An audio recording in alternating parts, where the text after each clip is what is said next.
Good morning, everyone. Hey, I'm really glad that you all took out some time for this one in particular, and I'll share with you why I feel that way. But first, let me announce since my name is not on the screen, it says Atlanta Black Chambers, but 95% of my people know exactly who this is. So, Melvin Coleman, President and CEO of the Atlanta Black Chambers, and the reason I'm really happy and excited is that so we've been able to bring back the Health and Wellness Committee of the Atlanta Black Chambers, and as many of you will attest, uh, health and wellness in the Black community. Some would say, "Hey, Melvin, that's job one." It is that critical, and so obviously the ABC, we would not go for too long without having um, an effective, robust health and wellness committee. And we're still in the process of ramping things up, but we are at a place having identified some superstars, some ABC members who are very good in the space that they exist. We're ready to start again delivering valuable content to improve the lives of our community. And I do want to give a huge shout out and recognize the previous version of this committee that existed, pre-pandemic, did wonderful and great things, and I'm truly appreciative to the key members who made up that committee. And huge shout out to my big sister, Miss Gwen McDaniel, who was the chair of the Health and Wellness Committee and is a big part of ABC leadership and will support all of this as we move forward. Having said all of that, the time is now was like maybe 4 minutes after 11, and I am not the star of the show today. If you want that experience, you have to come see me on Tuesday morning. Okay, but so today I'm going to be turning it over to ABC members Chris James and Joyce Kyles for this powerful experience. And then Chris and Joyce, ABC member and actual board member, Crystal Spellman is supporting you behind the wheels of steel. So she'll help support the waiting room and everything as I will have to depart about 11:30 a.m. So Chris, turn it over to you. I think you're opening up, and then they'll have the pleasure of hearing from our dear sister, Miss Joyce Kyles, as well. But I'm very excited about this event, the first one in a long time. So thank you all for coming. And I'm done. Absolutely. Hey, thank you, Melvin. Hey, Joyce, I'm excited to have this conversation with your sister. And I'm excited for everybody that's tuned in right now to also participate in this conversation. So whenever I start out a conversation, especially on Zoom or even in person, I like to make it very clear that I don't want this to be an experience where I'm just talking at you. In all the ways possible, I want you to engage in this conversation as we talk about mental health and mental wellness and healing. And doing this work that is required for our healing to happen, I want you all to engage. So I want you to make sure you're putting things in the comments. I want to make sure you're applauding. You can put some memes or gifs in the comments. Engage the entire time that Joyce and I are sharing with you our thoughts on how we can all heal together in this mindful conversation. And I will give you guys just a format of how this conversation will be happening today. So Joyce and I will share our perspectives on mental health and what it looks like to begin healing together. But also there will be a time where we will open up the floor for us to have some conversation collectively. So I'm glad that the room is kind of intimate today too. 300 people may not, probably wouldn't allow us to have as much on camera opportunity with you all. But today we will have the opportunity for you all to get on camera if you like, or just to unmute yourself and to engage in the conversation. So be prepared for that. So, and also if you have any questions or statements as the conversation proceeds, put them in the comment and we'll get back to those. All right. So just a quick intro to who I am.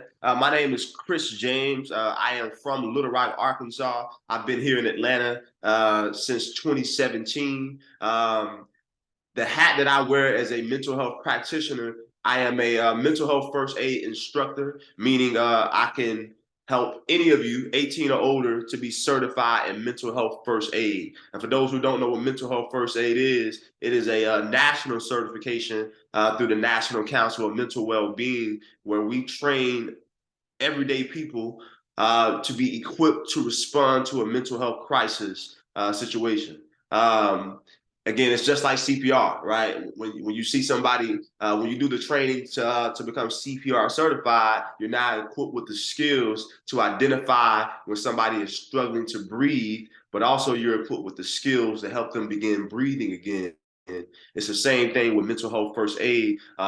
When we provide you with that training and that certification, you're now a lot more equipped with the skills to identify somebody's mental health struggles so you can help them to get out of that dark space and back into the light. So I am a national instructor. I can help you get certified in that. Also, I am a certified anger management specialist. So can help you understand that anger a lot more, especially if the court says that you need to do some anger management courses. I can help you to knock that out. And I'm a mental health coach. So if you desire to work with a coach one-on-one to work through some of your mental health struggles, I am here to help you. And also, I encourage you to check out my most recent TED Talk, which is called How Everyday People Can Help to Prevent Mental Health Crises. So check that out. So let's get into this conversation. So I'm going to start out with some statistics really quickly, and then we'll get into it. Number one, I want to ask you all a question. Do you know what the leading cause of disability globally is? If you know the answer, put it in the chat right now. Do you know what the leading cause of disability globally is? Does anybody know what the leading cause of disability globally is? All right. Anybody? I'm giving away free water to whoever knows the answer. All right. I see Cha. I think she got the answer. I see a lot of great answers. I think there are a lot of people who got the correct answer. Y'all are so smart. This is the Atlanta Black Chambers. I knew y'all were some geniuses in here. So the number one leading cause of disability globally is mental illness. The number one leading cause of disability globally is disability. So you all get free water for everybody who had a free answer, because I know you're thirsty on the hottest recorded summer in history. All right. And yesterday, for those who attended or on the Tuesday talk, I shared with you all a statistic. I'm going to ask you this one, and some of you all remember. How many homicides took place in 2021? Does anybody know? How many homicides happened in 2021? And the number was very similar in 2020. All right. How many? Yeah, too many. A lot. Yes. All right, cool. I'll take one more answer. All right, boom. 24,000 homicides happened in 2021. 24,000. But can somebody tell me how many suicides also took place in that same year? 48,000. 48,000 suicides happened that same year. And I think those comparisons are important to talk about, because again, 24,000 homicides happened in 2021. 48,000 suicides happened. So I hear, all around the country having conversations about, the violence happening in our neighborhoods, the things that we need to do as it relates to guns. I myself have participated in marches and protests as it relates to homicides and gun violence, and the list goes on. But how many opportunities have we had as a community to march when it comes to the pandemic, the epidemic that's going on when it comes to suicides happening in our communities? Because it's happening. Again, 48,000, double the amount of homicides. All right. So that's why it's important to have this conversation. And it's right on time that we're having a conversation about mental health and mental illness and mental health struggles today, because tomorrow begins September 1st, which is National Suicide Prevention and Awareness Month. So today we're going to be having some conversations about how we can start doing the work to heal ourselves and to help others in our community do the work to heal. So I'll share a couple of more numbers, and then I'm gonna get into some good stuff. It's also important to know that of those who died by suicide, it is said that 90% of those folks had an underlying mental illness. It is also said that 60% of those who struggle with mental illness in the previous year did not receive treatment. So it's safe to say that most people who deal with a mental illness will not go to therapy, will not get some form of treatment to get out of that. They just wait it out. They don't deal with it. It more so deals within. All right? Which is what we're going to be talking about today. And then the last statistic that I'm going to share is a statistic that I'm coming up with, right? And that statistic is, I believe that every Black person in America has something to heal from. That's my statistic. I'm going to say it again. I believe that every Black person in America has something to heal from. Every one of us. And here's my question to you, and I would love for you to put it in the chat, your answer. Are you now, right now, are you doing the work to heal from that? Are you doing the work to heal? If you are, put yes. If you're not, be honest and say not right now. Are you doing the work to heal, or have you already done it? Some of us have done the work, which is amazing. I applaud you. Amen. Hallelujah. All right. But that's my question. Are you doing the work to heal? Do you know people who are not doing the work to heal? All right. And I would argue that most people who are on this conversation probably are doing the work, because you showed up today. That's a part of the work. You showed up to participate in this mindful conversation of how we can heal together. So I would argue that, yeah, everybody should be putting yes in the chat right now. Everybody. All right. So I want to give you guys a few actions, right? A few action steps as we talk about this healing process, right? Number one, right? If you're the person who didn't put something in the chat because you're not doing the work to heal, right? I want to give you some steps towards that healing process, right? Number one, it's important that we accept that it hurts, right? We accept that it hurts, regardless of how numb we may be towards that thing right now in our lives.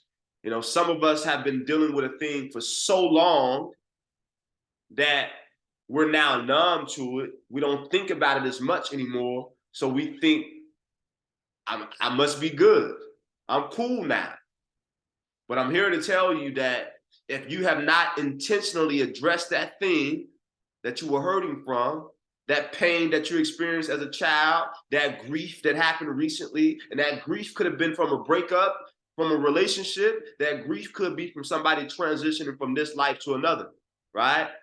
Have you intentionally done the work to address that thing? If you have not, if you think, oh, it's all good now because I think about it less, or because I'm kind of numb to it and now I've moved on and now I'm doing other things in life, what I'm here to tell you is that what's probably going to happen, and most times what happens is that thing is out of sight and out of mind, but what's happening is that thing, that trauma, that hurt is over there growing and becoming stronger. And you put it in a box, and what's going to happen is it's later going to come out of another box even stronger and uncontrollable.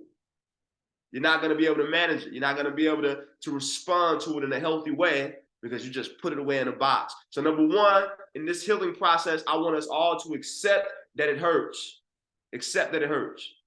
Accept that it hurts.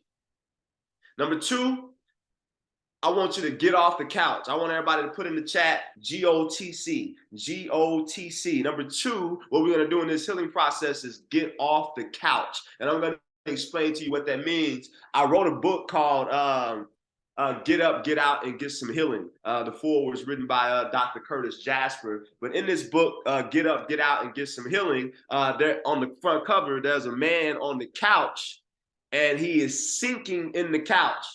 So the analogy that I use is that when you have not done the work to heal, to address your trauma, to address your hurt, you are on the couch. And the longer you avoid your healing process, and again, intentionally addressing that pain, that trauma, those life stressors, the deeper you're sinking into the couch. So what I encourage, number two, that second step is get off the couch. I wish I was in front of y'all in real life right now. I would tell everybody to shout back to me, get off the couch. Everybody say, get off the couch. All right? Wherever you are right now, say, get off the couch. I got somebody. Oh, come on. Get off the couch. Miss Alice. Get off the couch. Get off the couch. Come on now. Come on now. Get off Yeah. the couch. Ooh, yes. Ooh, I love this energy. Get off the couch, man. Get off the couch. Come on, Gwen, come on. and so that's step two. Get off the couch. And I say that because, so check this out. Healing is an action. It's something that you have to do. Healing don't just happen. Healing don't happen just because you stop thinking about the thing that hurts you, the thing that caused the trauma in your life. Healing is something that you have to actively and intentionally do. All right? I want you to know that. This get off the couch movement is all about doing the work. You have to do it. You have to do it. All right? You have to do the work. I want to say this. A lot of our pain and trauma, I'm going to say most of it, is statistically 50% of mental illnesses that we're living with right now developed by the age of 14. According to science, according to the research, 50% of our mental illnesses developed when we were by the age of 15. And I can attest to that. Mine did, for sure. I didn't address it until I went to therapy for that first time at age 25. I didn't realize that I was depressed because both of my brothers went to prison when I was 16 years old for 25 and 40 years. They still gone. I didn't realize how much that affected me, how traumatizing that was. I didn't realize that same year at 16 when I had a son that traumatized me like it did. I didn't realize. I was just living with it. I was desensitized to it, and I'm like, oh, this stuff is supposed to happen anyway. We poor. I'm supposed to be a daddy at 16. Somebody's supposed to go to prison or die by this time. It's normal. It's happening to everybody else. Not knowing that those things weren't normal, not knowing that those things were ultimately affecting me, right? I didn't realize that when I went on that date with Nikki Elabeke freshman year of college, and we started talking about family, and I started crying uncontrollably, that was a sign and symptom of my depression that I was living with. But it was normal. It was, right? 50% of our mental illnesses develop by the age of 15. Most of us are walking around right now as adults with childhood trauma that we have yet to address or heal from. Number two, many of us are walking around with two things: guilt and shame. Guilt and shame. Guilt is the thought and belief of a conscious wrongdoing. You feel like you're responsible for a wrongdoing that happened in your life, rather it was towards you or rather it was towards someone else. You're walking around feeling guilty, feeling bad about something that you feel like you're responsible for. And because of that, you have not forgiven yourself or you have not forgiven someone else. But it's worse when it's on you. A lot of us are walking around feeling guilt, and that guilt is heavy. And then a lot of us are walking around with that shame as a result of that guilt. And that shame is when you feel bad about who you are. You feel bad about the person you are. You feel terrible. It affects your self-esteem. It affects the way that you think you're a terrible person. right? A lot of us are walking around with guilt and shame. With that shame, you know, we hear with a lot of sexual assault victims. They think they start ruminating about what they did and how it was their fault and how they could have changed it or how they could, right? And the list goes on. That's that shame. A lot of us are walking around with guilt and shame, right? And and this is what I want to give to you. I want to give to you two things, right? Two ways to work towards getting out of that. Number one, we all need a therapist. We all need a therapist because what a therapist is going to help us do, right? Or a mental health coach, you can holler at me, all right? What a therapist and a coach is going to do is they're going to help you to have a better understanding, a more effective understanding of that guilt and that shame. Here's trauma, right? Here's the thing about trauma. What is trauma? Trauma is an experience that has become disturbing or distressful. What happens, an experience, right, like sexual assault, like poverty, right? Most of us has experienced some level of poverty, right? What happens with these experiences, they become traumatic because they become disturbing and distressful. They become disturbing and distressful, and that's what makes it trauma. Some people experience the same thing that you experienced, but it did not become trauma for them because they had something, some level of understanding or someone around them to help them to have an understanding of the experience. So it was less likely to become traumatic for them. It was less likely to become disturbing and distressful.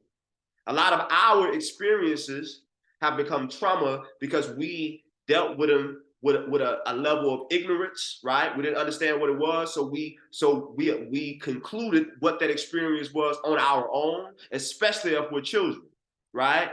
Like I myself have dealt with sexual trauma as a child multiple times, and I was left alone to understand what that was, so it became trauma. It became disturbing and distressful for me. I figured it out on my own because I didn't have the language to talk about it, to express it. So it became trauma. A lot of us are walking around with trauma, right? Because we didn't understand how to talk about it. Number two, and because we're walking around with that guilt, shame, and that trauma, right? Again, that guilt, remember, is the thought of a conscious wrongdoing towards a thing, right? That shame is us feeling bad about a thing, right? So because we're holding on to those things, we have yet to forgive ourselves or to forgive others. What is it to forgive? To forgive is to no longer hold hate towards someone for wrongdoing towards you. So some of us, again, we're guilty or we feel shame because of an experience that became traumatic, and we have yet to forgive ourselves or the person we believe did wrongdoing towards us. And those things are heavy. And then I want to get to this. There is nothing wrong with anger, right? There's nothing wrong with any of these uncomfortable emotions. There's nothing wrong with any of these uncomfortable emotions, right? I'm gonna put on my anger management specialist hat, right? Anger is not a bad thing. It's a very necessary emotion, very necessary emotion. The issue most times is that we don't. The goal is not to get rid of anger. The goal is to have an understanding of the emotion called anger so we can better manage it, so we can have a better and a more effective and a healthy response to our anger experiences. And because, again, we're still walking around with guilt, shame, and trauma, we don't know those triggers have control of us, right? We've all heard these buzzwords like triggers, right? So many of us are so easily triggered every time a similar experience comes up that contributed to the trauma. And now we're triggered. So the goal is to have an understanding of those uncomfortable emotions that we experience as a result of those things so we can better manage them. The goal is not to get rid of sadness or anger or jealousy or what. It's not to get rid of it, but it's to have an understanding of it so we can better manage it. All right. And here's the third thing I want to give you. I'm almost to the end. This is the last thing I want to give you is get help. Healing is heavy because we desire to carry it alone. All right. Healing is heavy when we try to carry it alone. Get help. All right. Healing is heavy because we want to carry it alone. Don't do it alone. Like we all know that if a refrigerator is too heavy, we go get a tool, right? We go get a dolly or something to help us carry that thing. We go ask for somebody to help us, right?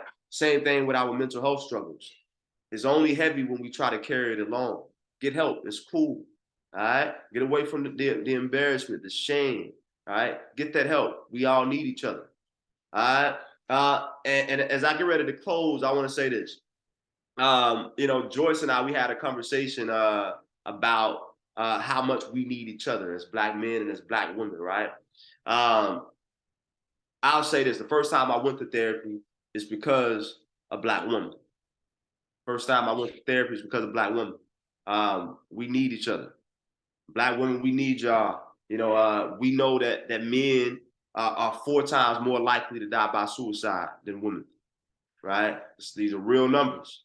These are real numbers. These are real conversations, right? Men are 4 times more likely. Men represent almost 80% of the suicides that happen in America each year. And so I want to, as I get ready to pass this mic to Joyce, again, I want to say that we need y'all. We absolutely need you. Jay White, he posed a question. I hosted a conference the other day called Get Off the Couch, a mental health concert and conference. And Jay White posed the question, what is the role of a Black woman in the Black man's healing? And then he followed up with, well, does the woman play a role in the Black man's healing? And I say without a doubt she does, without a doubt. And I think we just have to do the work to have an understanding of what that looks like. But I want to say, since the beginning, the Black woman you are and have been and still are the healers of our community. You are the healers. I receive that. You are the healers. We need you. Men are more likely to express ourselves about certain things with the women in our lives, whether you our sister, our mother, our lovers, right? Our female friends. We're more likely to express certain things with you. So I want to give you this. As I pass this, it's an analogy or acronym in my book, ASSERT, ASSERT, assert. So when you identify that a man may be dealing with a mental health struggle, I want to give you this. The A is for ask the question, how do you feel? And truly create space for him to respond and to hear you and to listen. How do you feel? Right? How do you feel? You may ask him that question a few times or a couple different ways. Ask him, how does he feel? Create space for him to actually express that to you. Number 2, the S is for study his behaviors, right? We're looking for change. Always be looking for change, right? Look for change in that man's behavior, right? Look for change in his language. He may always say, hey, how you doing? He may always say, man, I'm feeling good. But look for changes in how he uses language. He may say, I'm all right. Be very aggressive and assertive as it relates to that change of language. Like he usually get his hair cut every week. He ain't had it cut in 3 weeks. If people change behavior, it is for a reason, right? It's important for us to be assertive about that. Number 3, the third letter in that assert is solution. Be solution-based. Like offer something, right? Offer some solutions or create conversations for opportunities to talk about solutions, right? And sometimes it may not always be therapy. It may be he just needs a change of scenery. Maybe you can help him get to that, right? It may be, baby, I noticed you ain't gone fishing in about 3 years. Be solution-based. Or what can we provide? Like, so, baby, you know what? Let me pay for that haircut. I know you ain't got it done. All right. So look for change behavior. The fourth letter in there is E, engage. When a man finally decides to express it, engage with him. Don't be checking your phone. Don't be distracted by things that are happening around you. Engage. Lock in with him. And then R, recognize that this situation has nothing to do with you. I know a lot of times we start feeling guilty when people are expressing. Just listen.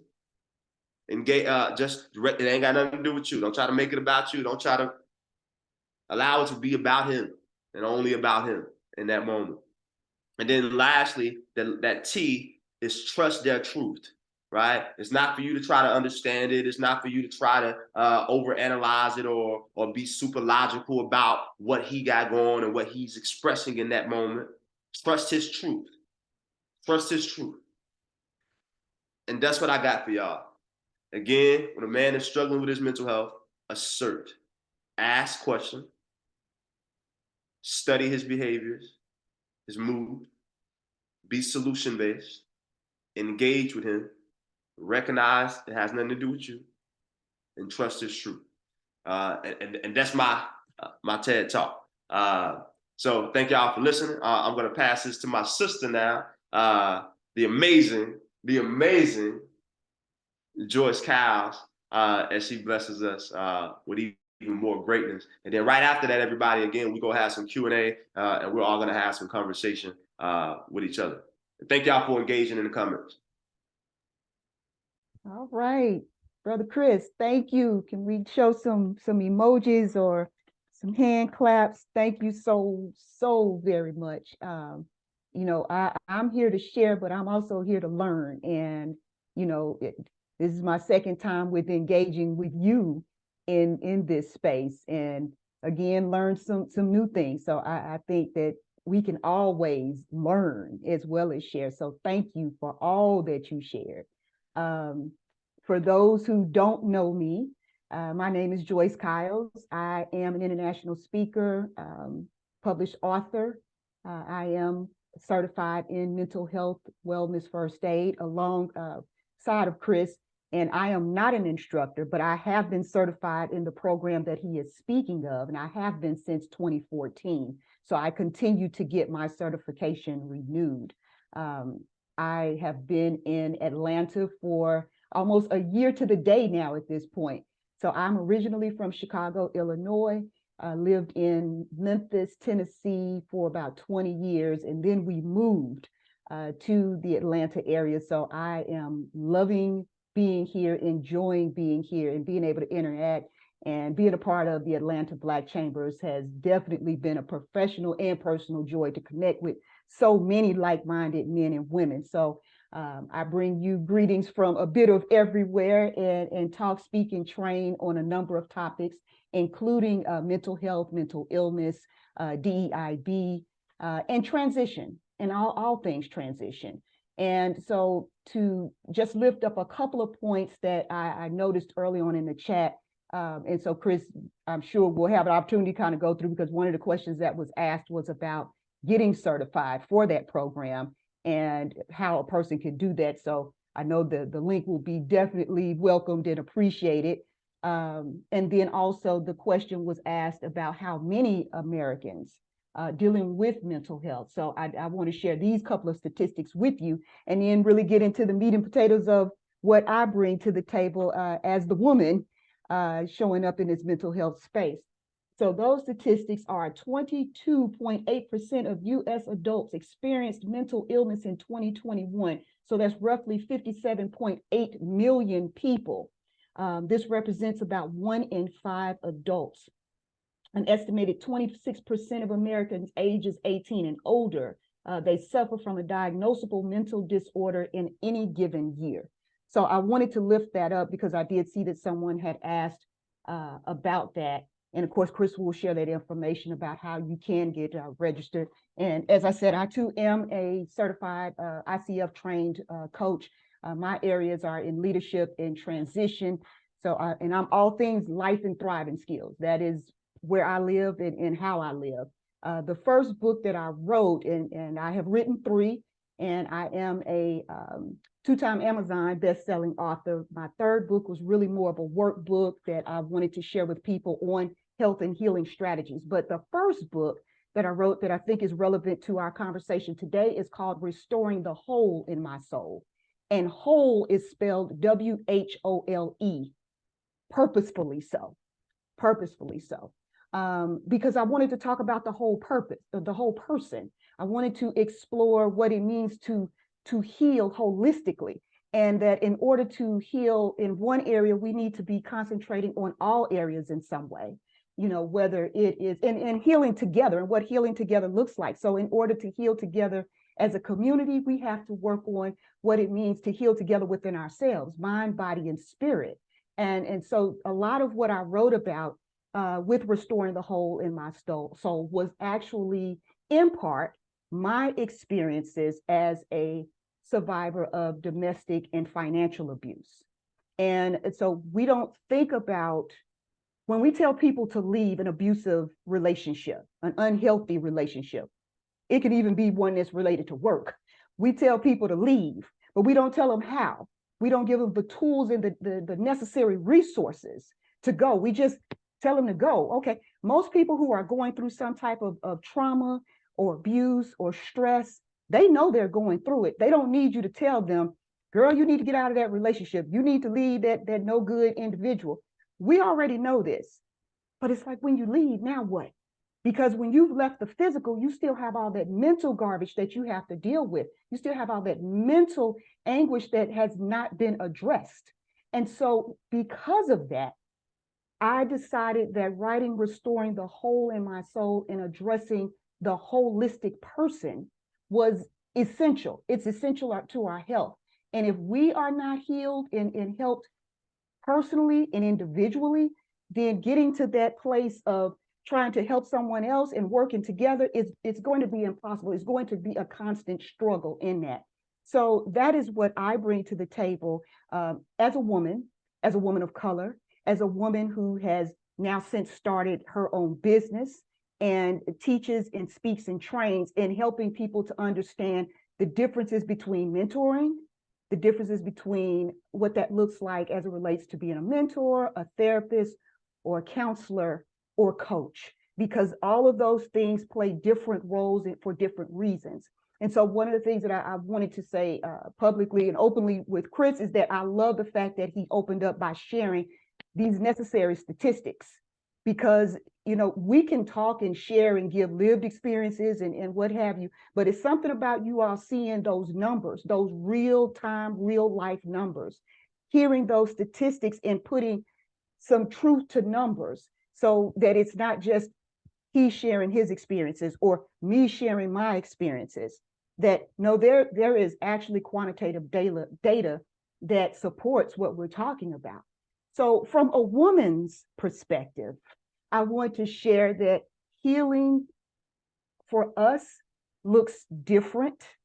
Women of color, specifically our healing, looks a bit different than some of our other counterparts, because we have those added stressors of being a woman of color, being the wives, being the moms, being the aunties, being the meanies, being the glamours, you know, being the supporter, being a big sister, being the aunt, and doing it in Black skin. And when I say that, I say that because for us, just being Black in America often is a struggle in trying to support who we are as women, trying to be seen, trying to close that wage gap that continues to be talked about. These are stressors. This impacts our mental health. It impacts the way that we show up sometimes in the world, because we're wearing all these hats. Many of us are single mothers. And let me be clear that being a single mother doesn't always necessarily mean that we are single in the household. Sometimes that there is a partner, there is a spouse, there is someone in the household with us, but they're working just as hard.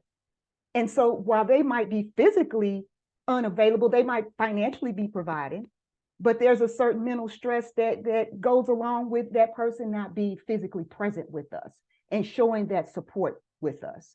And we are now responsible for the housekeeping and the cleaning and making sure the children get out to school and clothes are ironed and food is cooked and, you know, all of these things. So I think it's really important that people recognize that mental health, mental illness are not the same thing.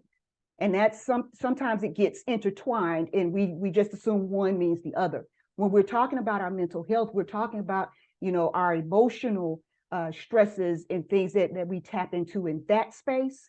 The mental, but we don't necessarily have a mental illness. We may not have necessarily been diagnosed with a mental illness. We all get tired. We all get frustrated. We all get depressed. We all have anxious feelings, but that doesn't necessarily mean that you have a mental illness. However, if it is something that is going on long term, if you find yourself always tired, you're always depressed, you know, you're always frustrated, something about your body just doesn't feel right. I encourage you at that point, please make sure you go and see a doctor, some sort of clinician, talk with someone about it, because it may be something more going on that you just don't know. You've just not been diagnosed. And so, you know, the diagnosis and knowing is how we take care of ourselves. So I want to lift that point up, that sometimes some of what we're feeling is just a matter of changing diet and exercise. I will say very, matter of fact, it's sitting right here, very transparently. This is my bottle of vitamin D tablets. I picked my new prescription up for it yesterday because I recognize that my vitamin D levels are low. And so I'm having to make sure that I take care of myself by ensuring that I'm eating the right types of food, that I am getting the right amount of sun, that I am exercising. I haven't eaten pork in maybe 25 years at this point. I don't eat a lot of beef, but I recognize that there are still some things about my diet that I needed to make some changes. So sometimes just a change in your scenery, just a change in your diet, just a change in exercise, that makes all the difference in how we deal with our mental health. Okay, so that's one of the things I wanted to point out and lift up. I did a presentation called Healthy Ways to Wear Your Cape. And when I did Healthy Ways to Wear Your Cape, one of the first people that I thought about was Olivia Pope. So I don't know how many of you show by show of hands or get off with it, whatever. You familiar with Scandal? Did you ever watch it? You know who Olivia Pope is.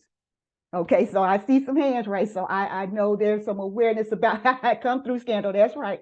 So if you know about her, what was her famous phrase? It's handled.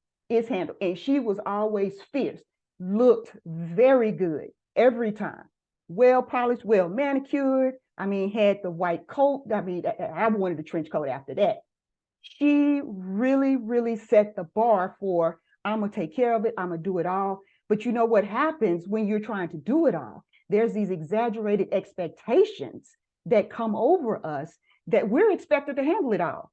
We, you know, Shaka Khan and Whitney Houston, who came on second, you know, they sang about I Am Every Woman.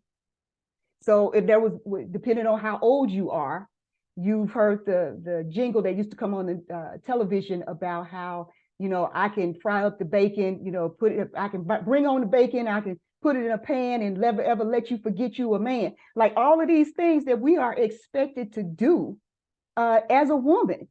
But where are we in this? We can't be everything to everybody. I can't be every woman to everybody. And I do lip sync for my nonprofit. I have a nonprofit that focuses on domestic and sexual violence and helping victims and survivors to heal and provide them with tangible resources for that effort. But one of the things that we do is that we host these events called Sync for Your Life.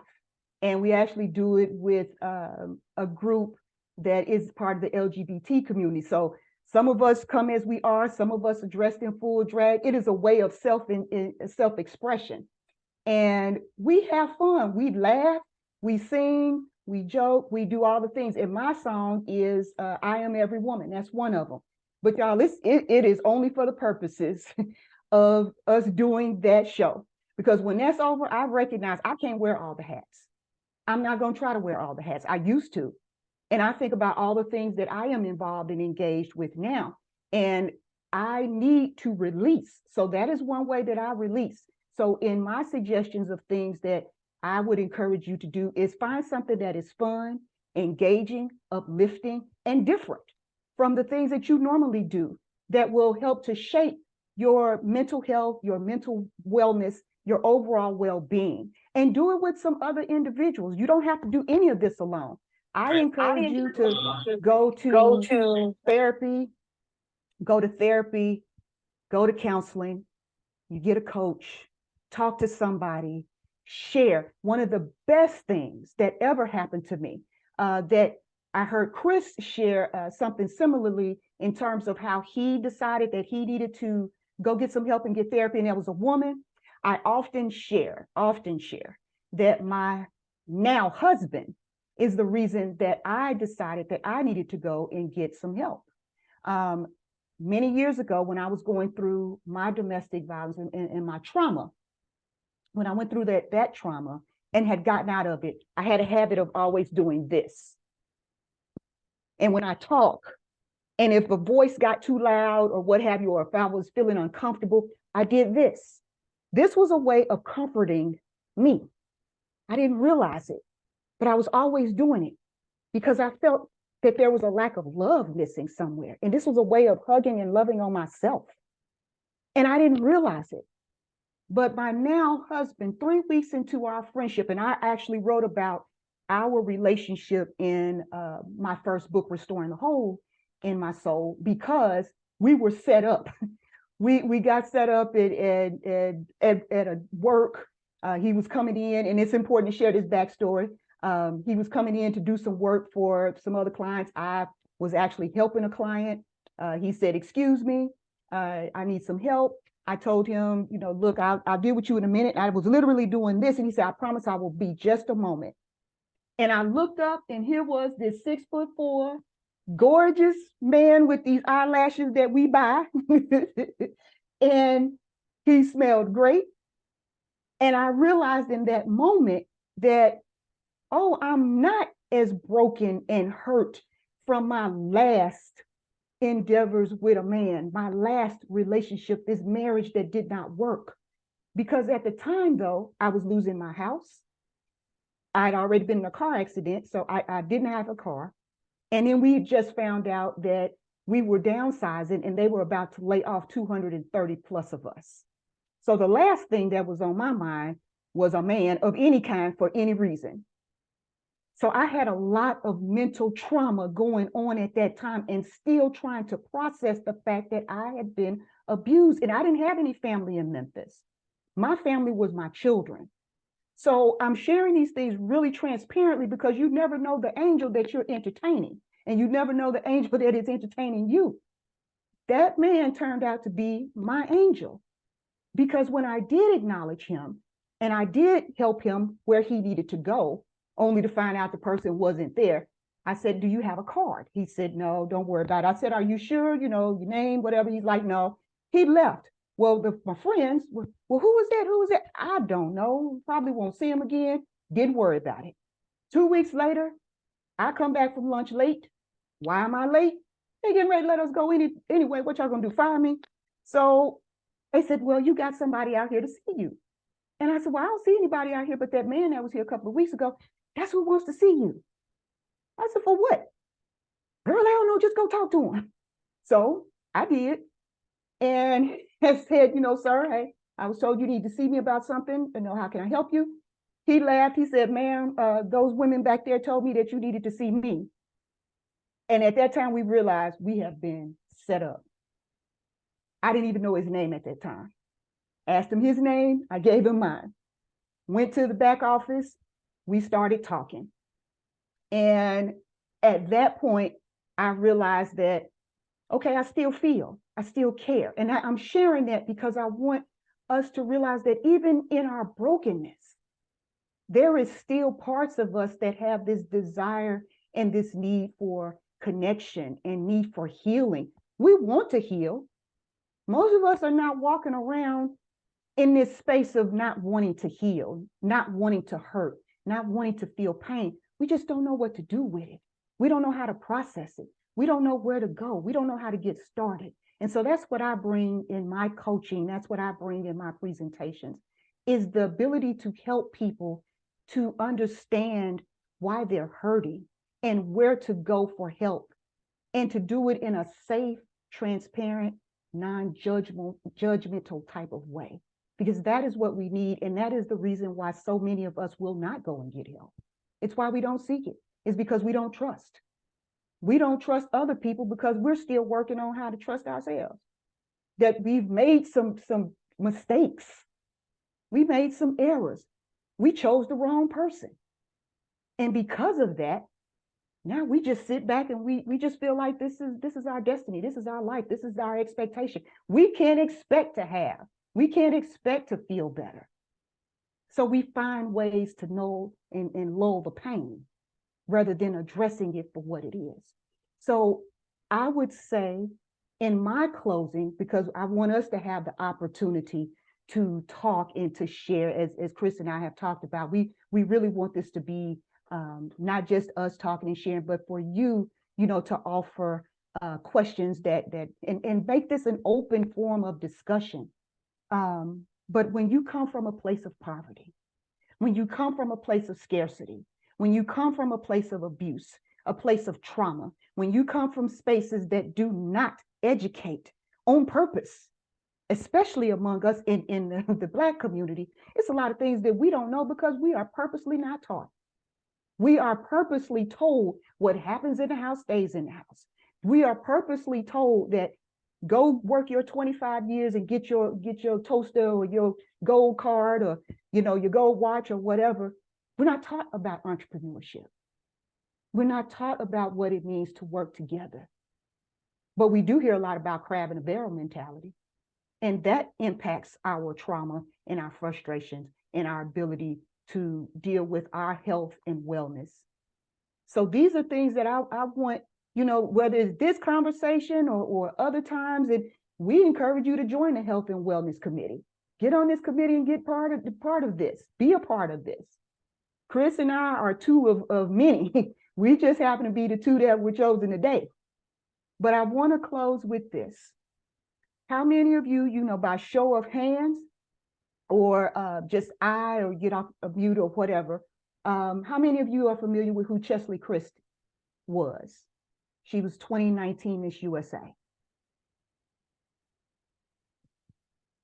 So I want to lift Cheslie Kryst up in this space right now. Cheslie Kryst was a 2019 Miss USA pageant winner. I want you to Google her. You don't necessarily have to do it in this space, but when it's over. She was beautiful, vibrant, 30 years old when she jumped 29 stories to her death from her apartment building in New York. This happened in January of 2022. Cheslie was someone I knew. I didn't know her very well, like we didn't call and pick up the phone and talk every day. But I knew her well enough that in 2019, when she won, part of her platform was Dress for Success.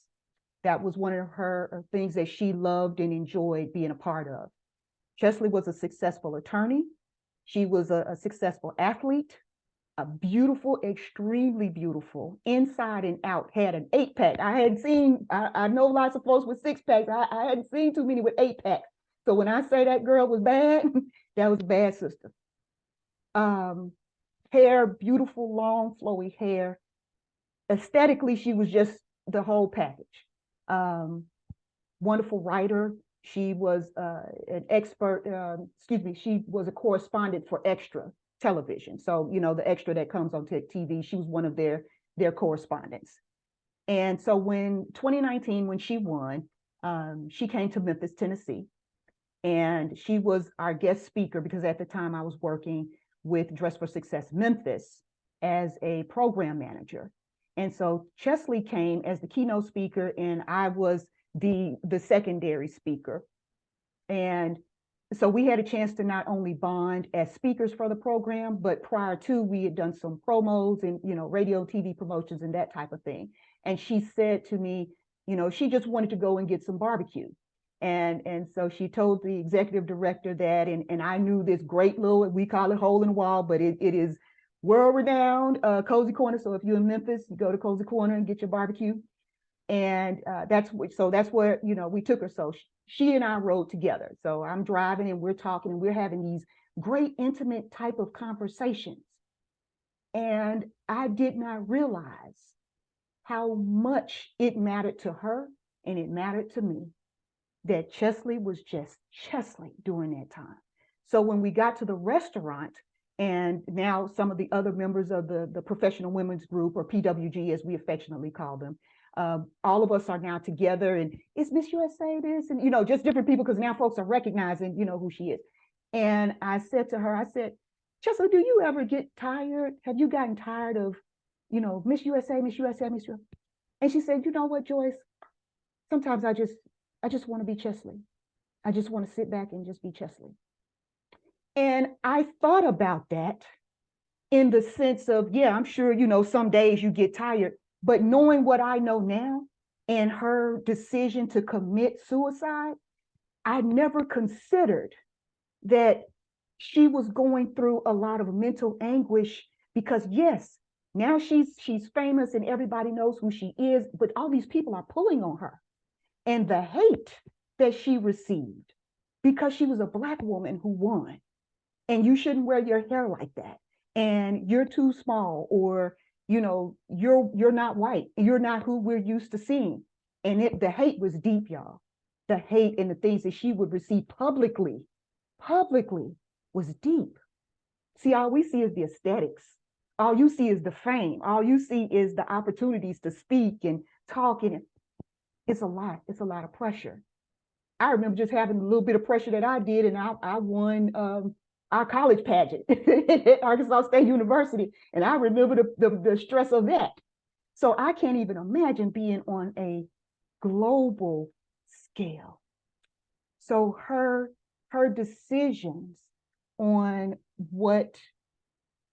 her decisions on what she decided to do to take care of herself, her needs. Her last post that she says is, may you find peace today, before she made the decision in the choice. So I like that word of being mindful of the term commit. So we say that, but yes, always good to remember what and how to say.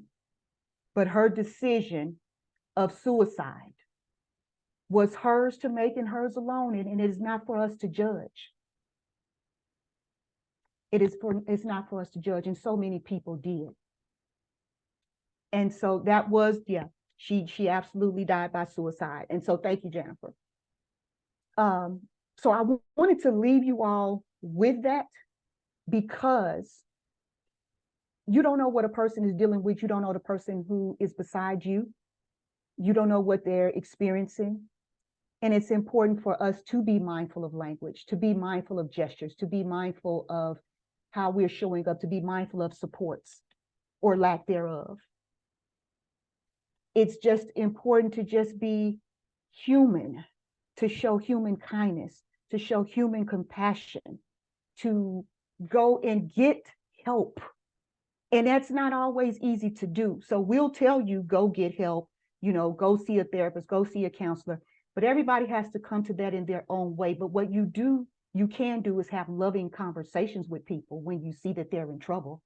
You can have courageous, as I call them, courageous conversations with people when you see that they are hurting, when you know that something's not right with you, something's a bit off with you.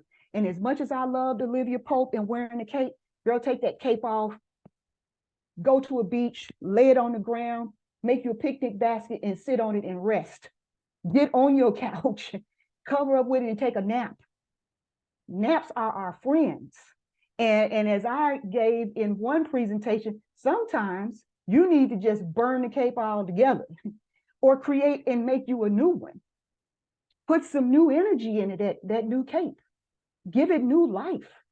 Sometimes we need to, we tell folks all the time with these issues, don't burn bridges. Some of them bridges need to be burned, and it's okay if they're burned, because sometimes you don't need to go back. Sometimes we deal with our mental trauma and mental anguishes because we keep going back to places that are familiar, rather than accepting that we need to let them go and let them burn. Usher's song, let it burn, let it burn. It's okay. Let it burn. So that's what I want to leave with you with these last couple of points. And then, of course, we're going to open it up. As Chris has already shared, he talked about things that men need from us. I will say, and there are plenty of women here who will chime in and can chime in as well. We need you to, as men, we need you all to believe us. We need you to support us. We need for you to actively listen to us. Put those phones down. Let the football go. Now, my husband and I actually both love UFC. So I am very much the MMA person. That is part of my release.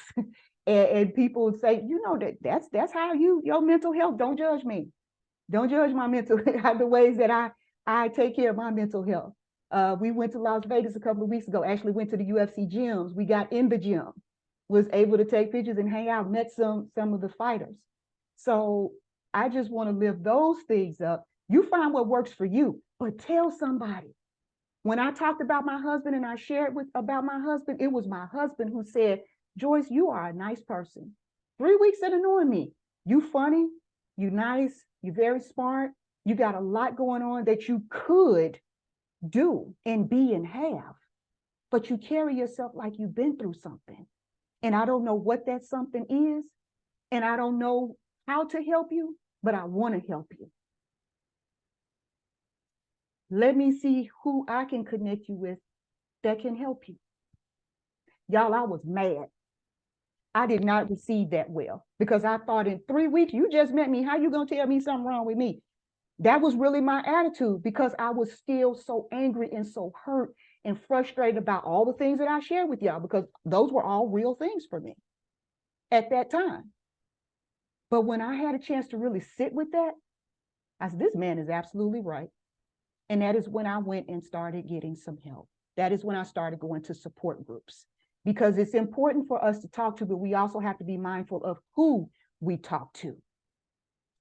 We have to be mindful of who we're sharing with because sometimes the people that we're sharing with are broken and hurt themselves and they can't help you in the same way. So that is one of the reasons why we're lifting up talking to people about going to a therapist or to some sort of support group or counseling and guidance in that way, because sometimes our hurts really do need a clinician to talk with us. So we can give you some strategical practices, but we also want to encourage, talk to your EAP. So if you're working, go to your EAP. I had the opportunity to talk to the FBI and present to them what color is your elephant, which is one of the things that I wrote about, which is about DEIB, but it's also about our biases and what that looks like and how it shows up for us. So I just wanted to lift those things up. You can't be everything to everybody. You can't be Superman or Superwoman. Them folks is dead. That imagery and that idea, some of them that played those roles are actually literally deceased at this point. So, those are fictional characters. We cannot save everyone, but we certainly can't save anyone if we don't first address how to save and protect ourselves. So that's what I have. Make sure that you're properly sleeping, you're staying hydrated, you're eating the right foods, that you're joining support groups, that you're talking and that you're sharing. But remember, most of all, you are not alone. Whatever you have gone through, someone else, nothing is new under the sun. So whenever you've gone through, I guarantee you somebody else has gone through it. You can't run your business if your mind's not right. And if your mind's not right, you can't run your business, personal business or professional business. And with that, I'm going to close it out, open up the floor to Chris, and then Chris is going to lead us on from here. So thank you for your time and your attention. Hey, everybody, give it up for Joyce. Give it up for Joyce for dropping all these bars, dropping all these gems. This was truly a jewelry store, y'all. You're welcome. Thank you so much, Joyce. That was so powerful. And thank you all for sticking around. So we got about 24 minutes. I know we're supposed to end by 12:30. We may end a little bit before that. But before we get out of here, I would love to open the floor for any questions or statements that you would like to share as it relates to this conversation that we've been having. And for those who just tuned in, this conversation is called Mindful Conversations, Healing Together. Again, keep in mind, tomorrow begins the month where we'll be creating more awareness around suicide prevention and awareness. We'll go to Miss Denise, Jennifer Denise. She has a quick comment. We would love to hear from you if you will unmute yourself. Good morning or afternoon, everyone. My name is Jennifer. I'm a wellness curator for high performing women of color here in Atlanta. And I just wanted to say that I thoroughly enjoyed this conversation. And I particularly like that it was informative in nature and not from a space of selling like any particular service or any particular modality. But because I think it's so important for us to be mindful of the fact that we are humans first, regardless of what we do out in the world, that you are a man, you are a woman first, before you're a mother, a father, before you're a family member. And this ideal of serving from our overflow is essential. So whether it was giving the story about Chesley or sharing the stories from your own personal experience and what you use in your book, Chris, I think that it's important for us to not just run out and do a lot of the business stuff, the busy work of business, but to honor that, hey, as people of color in business, we're already having our own unique wellness, mental health experience. And I really appreciate you guys for languaging it this way in this conversation and having both a man and a woman, having like the male and female perspective, because we're not a monolith by any means, but I think it shows more often we see women of color engaged in wellness programming and things of that nature. And I think that is a lot of value for men to also see that and see both. Not, it doesn't have to be one or the other. We all need support, and there are different levels to that. And I just want to celebrate you guys for having this conversation here in this platform. Hey, thank you so much, Jennifer, for sharing that. Thank you so much. All right, who else got Hi, something for us? this is Glenise. I just want to thank both of you again, like Jennifer, for sharing your time with us this morning and sharing that great information. And Chris, I am interested in a mental health first aid certification. I see you put a flyer in the chat for a youth mental health first aid training. Is there a separate training for adults or no? Or what? Yes, yes. Thank you for that question, Ms. Harris. So I am a youth mental health first aid instructor. My instructor training is for those who work with youth in any capacity. Rather you're a parent or educator or mentor to you, that's the training that I provide. And my next training is September 8th. It's a virtual training. It'll take place right here on Zoom. So that is September 8th. You can check that out on my website at ourcreativeconnections.com. Again, ourcreativeconnections.com. Or you can hit me up directly at Chris James Journey. Shout out to my wife. She just put it in the comments. Our website. So if you want to learn more about the mental health first aid training that we're providing, but if you desire to attend an adult mental health training, so you can be more aware of how to respond to mental health struggles of adults, you can go to mentalhealthfirstaid.org to register for a class there. But yeah, I encourage everybody to do it. Again, you can just Google mentalhealthfirstaid.org. It'll come right up. Okay, thank you. I think I'll do both. Thank you. Oh yeah, definitely. I have a question. My Go muted. ahead, Mr. Taylor. How you doing? That was a great presentation. Mental health is something that I was actually born into. My sister was schizophrenic, and she's about 15 years older than I am. Even worse than that, my father was a mortician. So he started his business back in 1950. So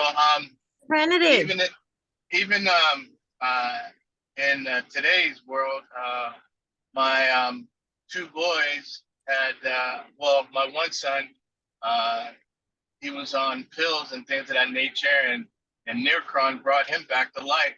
So, but my worst health problem was that, working with my dad at the funeral home, was answering the phone, and living in a small community of Erie, Pennsylvania, you would almost know the family or friends or whoever had passed away and things of that nature.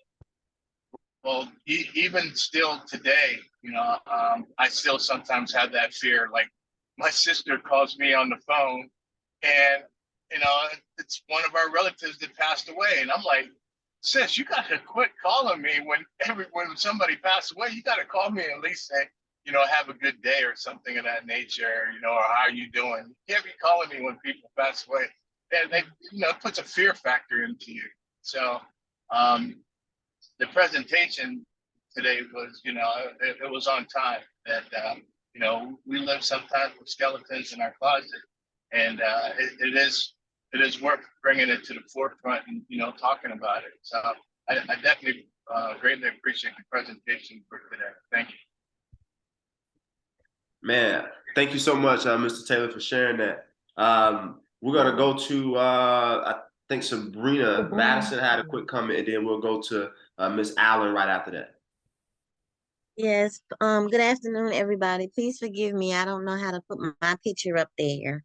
But I just wanted to say, going through this life, I've learned, as far as mental health is concerned, that we don't know that we're experiencing what should I say, dysfunctional behavior, because our parents, they don't realize it. So I feel like when we're growing up, maybe they need to start putting those type of things in the school curriculums for the kids, so we can kind of watch it. Because I noticed that in my life, I made decisions out of my dysfunction.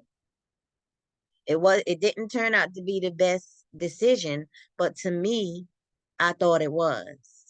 So when I finally realized after 16 years of marriage, it was really after like maybe 9-10 years, but I stayed to get myself in order. But it's just realizing that those things, any little thing in your life that you grow up as a teenager in your environment, can affect you mentally. And we're just not looking at that. We're making grown-up decisions at the ages of 18 and 21, when we should still be trying to find out who we are. My son was 30. My son passed away April 29th this year. He was a bright spirit. He had his issues. He had 3 children, and he was still living with me. I wasn't rushing him out, because the Mexicans, they all live together. So, I was good with him. But they got this thing now where they're experimenting with these drugs and everything, beans and all of that. So I'm just trying to figure out, where is this coming from? It's like something that's going on with these kids. And they're not saying anything to each other about, no, you don't need to do this, So I started an organization called Positive Impact Motivating People. I'm working on getting it as a nonprofit, and I've been doing pop-up shops, just trying to get the word out. Because we got to stop it at the core. We got to stop it. We got to catch it when they're young. We got to catch it while they're young, and we need to start trying to hit the parents as well, because as a parent, I didn't know everything. And the way these kids are coming out now, these parents don't really know anything. They're following what they saw. I spoke to my stepson, and he told me, he cried. He's 32. And we were coming from Alabama, and he cried to me saying he thought that life was just about going to work, getting coming home and drinking you some beer or some alcohol, because that's what he saw his dad do. But I'm telling him, no, that's not what life is all about.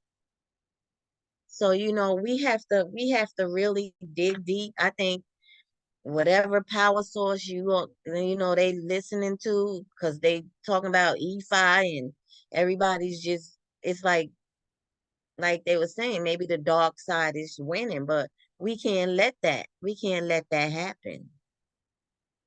And so I do want to partner with you guys in that mental health thing. If you could send me the information, I'll be glad to help. But that's all I wanted to say. You know, I'm for the cause 100%. And it makes me feel better talking about it, you know, helping people, knowing, you know, with my story, with my son, you know, he was 30, 3 children, you know, but I just had to get that out. Thank you. Yeah. Wow, Yeah, wow, and thank you so much, Sabrina, for sharing that. And if you will, again, sorry for your loss. And if you Thank you. will, share with us in the comments how we can get in contact with you. I'm sure there are some others that's participating in this conversation that would also like to connect with you as well to learn more about the work that you're doing and planning to do. So thank you for sharing. And Chris, real quick before Ms. Allen hops on, I just wanted to acknowledge condolences to you, Sabrina, and just to Thank you. everybody, that if you are wanting to be part of this particular health and wellness committee, by all means, please get connected with the Atlanta Black Chamber, because we'd love to have you on the committee with us as a member of the chamber. We'd love to partner, you know, with you all in your respective spaces of work and healing, because that's what this is all about. So whether you're a member of the chamber or you're just wanting to connect with others in the health and wellness space, yeah, please put your information here. We welcome that on all levels. Chris, I just wanted to throw that in, and yes, Sabrina, condolences.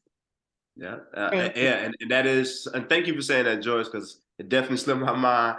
So yeah, please, if you desire to be involved with the Atlanta Black Chamber's Health and Wellness Committee, and again, the focus isn't just mental health, although that is a major focus. It's all health and wellness, right?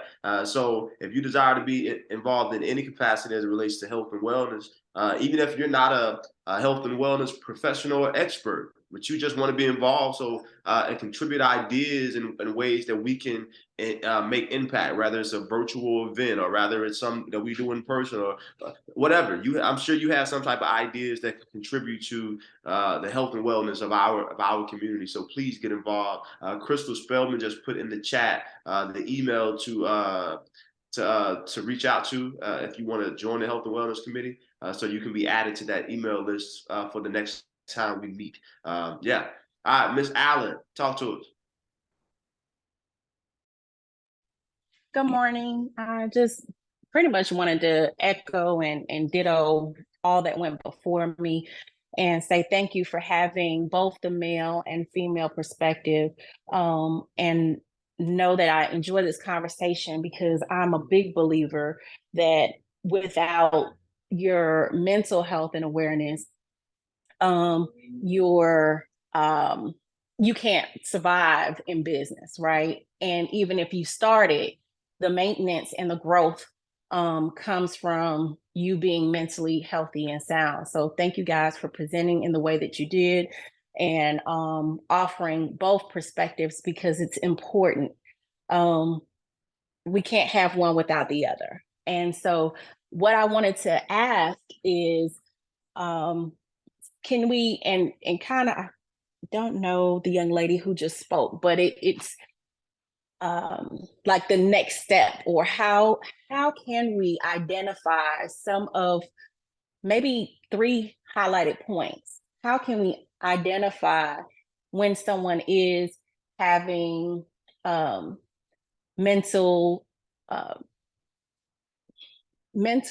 issues or needing to have their mental health checked, right? Can you all identify? I think Joyce talked a little bit about how your now husband identified that your responses wasn't necessarily there or where it needs to be for you guys to have a thriving relationship, and just some of your mannerisms. So I think that's one thing to highlight, but maybe 2 other points. And then what resource can someone go to or offer to someone that they recognize having that mental health, needing a mental health check?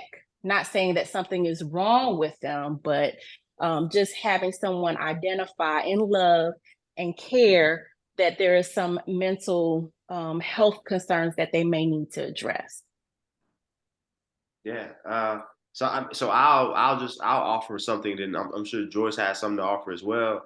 So number one, I'll say some of the ways to identify that somebody is struggling with mental health is, again, something I spoke about in the acronym ASSERT, the S, study for behavior and mood changes, right? And language and change in routine. Whenever somebody is struggling with their mental health, we are most likely going to see some level of a change in how they have normally showed up, right? But also be paying attention if someone is, when people are, they're very reactive emotionally to certain things, right? They're triggered easily, right? That and they've probably been doing it forever, right? And then it takes somebody else new to come around and say, that ain't okay, right? Most times that we're around those folks, we just see it as normal. So whenever people are very reactionary in an aggressive way, emotionally to certain experiences, that's one sign I say to look out for. But also, again, just look out for the little things as it relates to change in behavior. Again, you usually clean your room, but now they not. All right. They say one of the leading signs and symptoms or signs of a mental health struggle is someone either sleeping way less than normal or sleeping way more than they normally do. Right. Those are some of the major signs of depression. Right. So I say just look out for those changes, and some of the ways that we can respond to those things is number one is, I think it's very important to be is to provide opportunities for resilience, right? So what I mean by that is we have to create opportunities for people to save themselves, because when we see that people are struggling with their mental health, it can be a little bit retrogressive when we're just saying, hey, you need to do this, when we should instead create space to say, all right, hey, I noticed that you haven't been showing up, like you normally do, man. Is there something you think you can do to kind of, that we can? Is it something you believe you can do that we can do to make this situation to improve this situation? You want to create space for them to create some solutions, and if they don't, and they're open to hearing what you got to provide solution wise, and then we can start collectively figuring out some steps, right? But again, I'm a huge advocate for therapy. Right. I'm a huge advocate for therapy. And a lot of times, again, a lot of people don't know how to find a therapist. A lot of times people don't have the resources or access. Right. It's important for us if we have that knowledge to help them in that process. And sometimes we may have to go with them the first couple times, drive them there, help them to locate and schedule a therapist, educate them on how to use their EAP, their employment assistance benefits, right? Or how to use their health insurance to pay for that therapy, or to find a therapist who can take their health insurance, or to help them figure out a way to pay it out of pocket if they don't have health insurance. The list goes on, right? And that's what I offer to that. Joyce? Yeah, and that's what I was going to lift those same points up, because that was one of the things that I brought up in speaking definitely about the EAP space, in that, sometimes we don't even know that some of us don't even realize that EAP exists at our places of business. And so, we go through this orientation at the job, and we just happen to get the job. So we don't listen to when that quick assessment is made, or a conversation is made about, well, there's EAP, and they don't really tell you what EAP is. And so to recognize that it is a mental health and wellness piece that we can use. And I would also lift up asking people how they feel. I think sometimes we ask folks how they're doing. And of course, what are we going to say? We fine.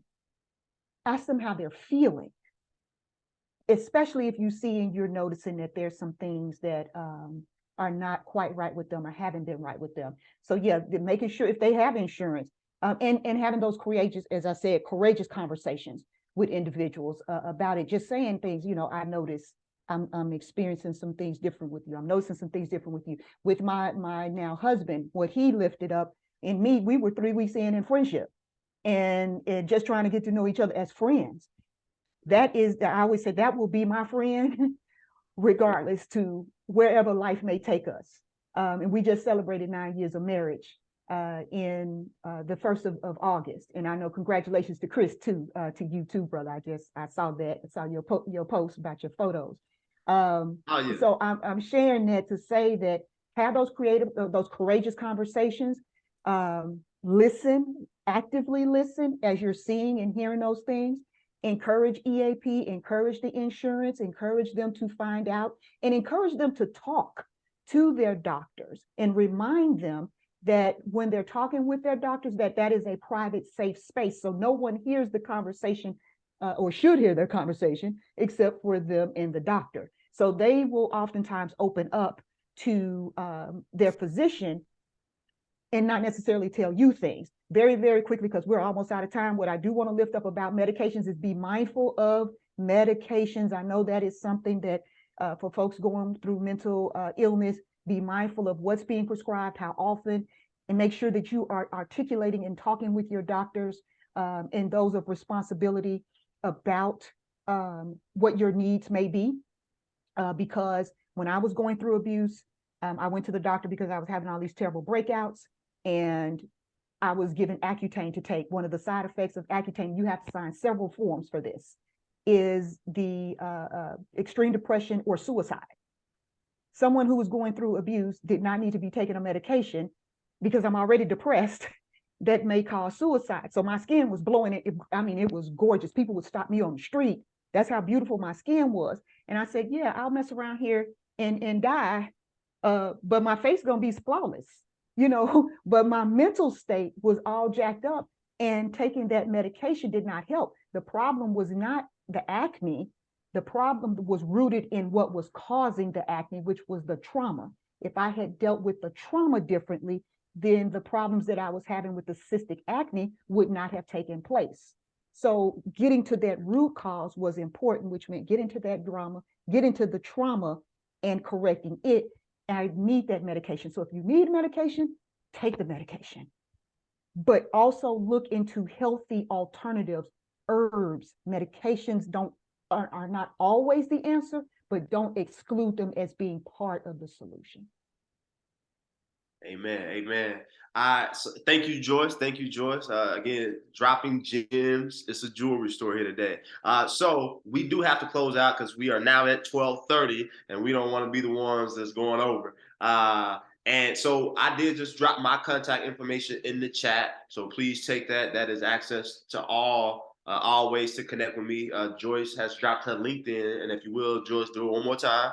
Again, thank you all so much for being here today. Let's make sure that we're intentionally having conversations throughout our day, throughout our week, throughout our lives about mental health with people that we love. All right? Ask them, how do you feel?